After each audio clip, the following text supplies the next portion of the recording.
So as everyone knows, we've all been sworn in for all of us, the solemnity, the gravity of the moment in our history hits you square in the back when you take that oath. A separate oath designed by the Senate only for senators who will serve on a court of impeachment. The feeling in the Senate chamber was solemn, serious, profound. The weight of history, the eyes of history, you feel it, are upon you. I know every one of my colleagues felt it. I hope my colleagues on the other side of the aisle felt it. We definitely want these. This is very, very serious stuff.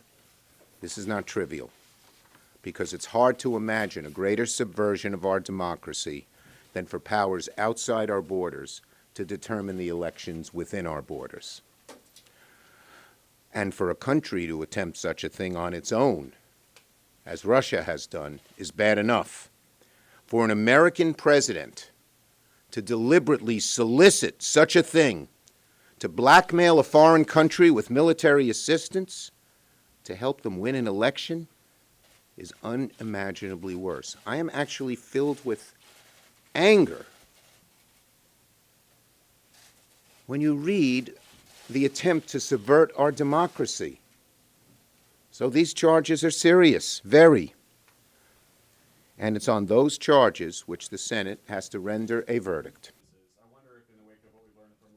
Remarkably, crucial pieces of information related to the charges against the president are still coming out. Last night, Lev Parnas, an associate of the president's personal attorney, Rudy Giuliani, gave an astonishing interview on national television that further implicated the president in a plot to remove the U.S. ambassador and pressure Ukrainian President Zelensky into announcing investigations into one of the president's leading rivals. The GAO found that it was illegal for President Trump to withhold military assistance from Ukraine to pressure them to interfere in the 2020 elections. The strength of our argument for having these four, both the revelations about Mr. Parnas and the GAO opinion, strengthen our push for witnesses and documents in the trial.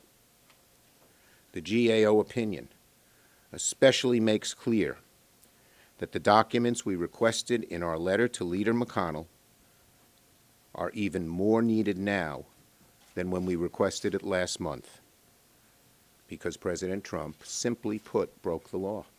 I believe that, again, if you believe the truth is right and the truth prevails, the wisdom of the Founding Fathers and what we saw in the chamber this afternoon, the solemnity, the weight, the fact that you're almost in a different world than the normal Senate world, gives me some hope that a number of our Senate colleagues will rise to the occasion. Well, I don't know how they'll vote.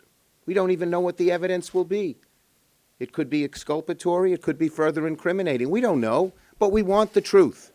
And maybe some Republicans will rise to the occasion. Definitely want these four witnesses. It's a day of solemnity. It's a day of ultimate seriousness. We are beginning a trial for the President of the United States, where very serious allegations have been made from the House that this president has used his power for political purposes in withholding military aid to a foreign country. In other words, in demanding an investigation from that country. So we're at a moment where we have allegations that a president is using a foreign country to undermine American democracy. That is a very, very serious charge. That is what we can, and in my view, must focus on today. Thanks very much.